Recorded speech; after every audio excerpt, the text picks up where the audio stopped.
ไม่เลิกก็ติดตามเราชมไปนำกันเนาะทุกคนเนาะมาสิมานบ่นะนี่ทุกคนนี่เอามาเอานองแล้วก็สิใส่นี่นะใส่เดือนเบิ่งนี่เอาสิใส่เบ็ดลงเบิ่งมันติดตามรับชมไปนำกันเนาะน้ำมันบ่ลึกนะตรงกิ้วสายมันเข้าในจังหน่อยนี่สายเบ็ดปลอมมันยังยาวพุ่นนะ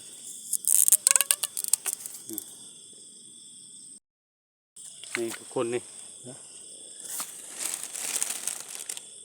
ขี้กระเดือนแล้วก็เบ็ดปลอมนะเขาก็นี่เฮาใส่เบ็ดแล้วเฮาสิไปหาการเบิ่งป่าใส่อยู่ประมาณ21ด่างบ่ฮอด30ด่างซั่นนะเฮาสิไปหาการดูว่าการเบิ่งป่าเบิ่งทุกคนป่า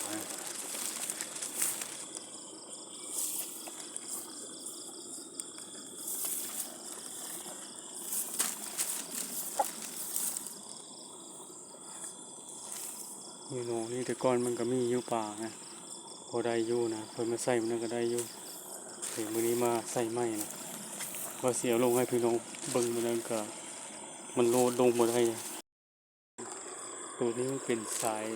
ห้วยลงมาแต่นอกนะทุกคนนี่มันเป็นสายน้ำโสหองมาในนี้เลยนี่นะแต่บ่เห็นป่าแล้วบ่มีป่ามันขึ้นมาเหมือนอะไรให้เฮาใส่เบ็ดปลาไว้ทีนี้เฮาสิไปหาการเลาะเบิ่งก่อนนะทุกคนการตามสายห้วยนะสายห้องหน้าห้องน้ำโสนี่เนี่ยทุกคนนะป้า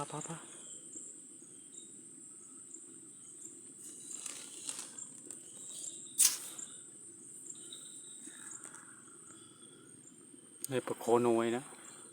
ให้อยู่ฟังนะทุกคนนะเดี๋ยวเสียว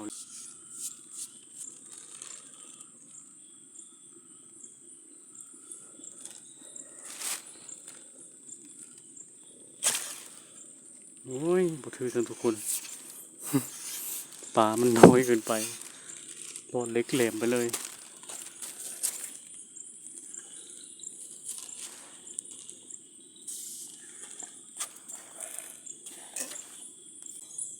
เดี๋ยวมื้ออื่นเช้าเฮาสิมาลุ้นยามร่วมกัน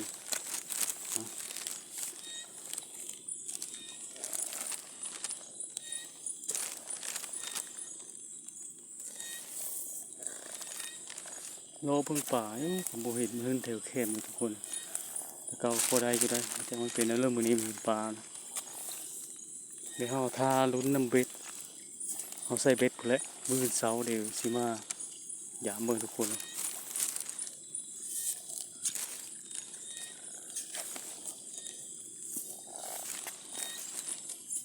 ตอนนี้เฮามีย่างมือทุกคนเห็นหอยนะหอยใหญ่เลยนะหอยปังหอยนะบ่ได้ปลาเต็นหอยนะทุกคนบ่มานไปแล้วมื้อนี้เดี๋ยวมื้อเช้าสิมารอลุ้นนำกันเนาะว่าสิมานบ่นะเอาใส่ปลาไว้ก่อนใส่เบ็ดไว้เอ็ดหลังทุกคนในบ้านนี้เฮาสิได้บายทุกคนก็มาฮอดถึงหน้านี่